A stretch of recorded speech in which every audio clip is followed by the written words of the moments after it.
Hello friends and welcome to another Star Wars Galaxy of Heroes video. This is Thaddeus from Going Nerdy, and today we are getting a buttload of new information about just what to expect from the end of the year coming out. We are getting so much that it may seem a little daunting, a little overwhelming. Now, I'm making this video the morning of the morning you're watching it, hopefully. And a lot of the information that I'm presenting may be subject to change, but a lot of the core concepts will remain the same. So what I mean by subject to change, dates, times, those types of things are probably subject to change. Take those with a grain of salt, but know that this is on its way in one form or another. So get excited about that. So starting off, we are getting territory wars, or more specifically leading up to the Dark Side territory war release. We're getting a week of prelude territory war events. Now, this event, players will be exposed to different powerful defensive squads to start prepping for territory wars. Now, what's interesting about this is there will be unique events for players at different levels. So 20 to 39, 40 to 59, 60 to 69, 70 to 79, and 80 to 85 will get 2 tiers. Those group, the last one I think sounds like the last one will get 2 tiers. Territory wars are for players who are 65 or over, or they're not for players who are 65 or over. That would limit to only players who are like Han Solo, or, you know, the insurer on Han Solo. But no, what I mean by that is players who are level 865 or above will be able to participate. But what's cool is the actual other levels will have these unique events that will allow them to experience different things and hopefully prepare them for territory wars. Now, later this week, we are going to be getting YouTubers, Game Changers are going to be presenting videos on different aspects of the territory wars, but it will help players to kind of get a better understanding about what territory wars feels like, what it looks like. So if you didn't participate in the beta, you're gonna have a little bit, at least some information, some knowledge about how this works, how to go about it, and you'll be having people like myself really trying to give you the 411 on what you need to do and what your guild needs to do to prepare. Now, with that, the first territory war will start on November 28th. Now, again, that is subject to change. Territory wars last between 2 and 3 days. Really depends, I think, on a few things. They may tweak some stuff, they may shorten it, they may lengthen it, but what they're going to be doing from here on out is they're going to be running until the end of the year. Our plan is to run a territory battle, then run 2 territory wars with at least a day in between each. We will be alternating territory battles between Rebel Assault and Imperial Retaliation for the foreseeable future. Now, those 2 words may sound new to you because they are. They're not just calling them territory wars or territory battles. Territory wars Hoth Rebel and territory battles Dark Side are being called Rebel Assault and Imperial Retaliation. So, light and dark. From now on, those are the 2 names. So keep that in mind, folks. There is a new territory battle coming, and that is the Imperial Invasion, also renamed to Rebel Assault, which means with the release of the Imperial Retaliation, Hoth Dark Side, we're updating Imperial Invasion to be named Rebel Assault, Hoth Light Side, so that players can more clearly know which part of the collection is required for the territory battles. So finally, they're making the Dark Side more required, more necessary, more needed. Colonel Stark, who was introduced, Imperial Probe Droid, General Veers, Snowtrooper, and Darth Vader are the new heroes. And will be required for all special missions, or the special missions will require a mixture of these. Very much like all of the other characters on light side battles, right? Some combat missions will require Empire, Imperial Trooper, so start building those guys up, and bounty hunter factions, which I think is kind of cool. Like I've been building up my bounty hunters for a while. This makes all of you who have Zeta'd Boba Fett probably that much happier. The first 3 vertical slices will have curated static squad requirements, and so there's a link to that. I'll link in the bottom.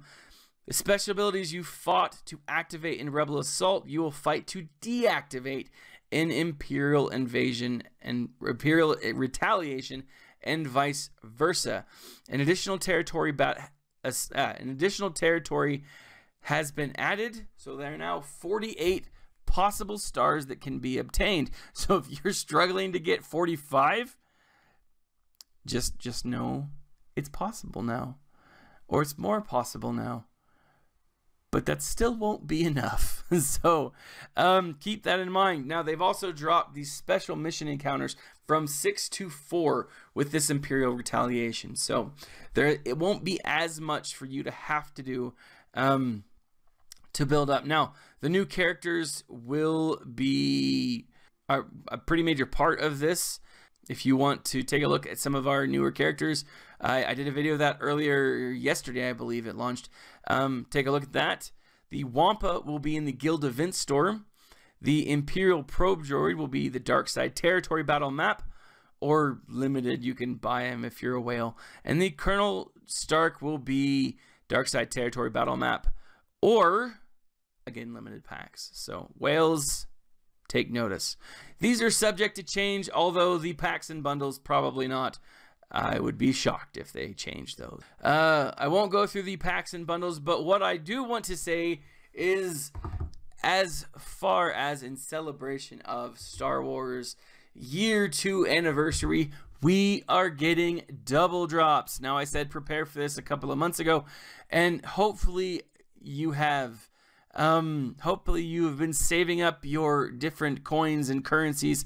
I have so much available, and I'm very, very excited because this is something that you and all of us should take advantage of. From the 23rd of November to the 24th of November, so a 24-hour period, we are getting global double drops.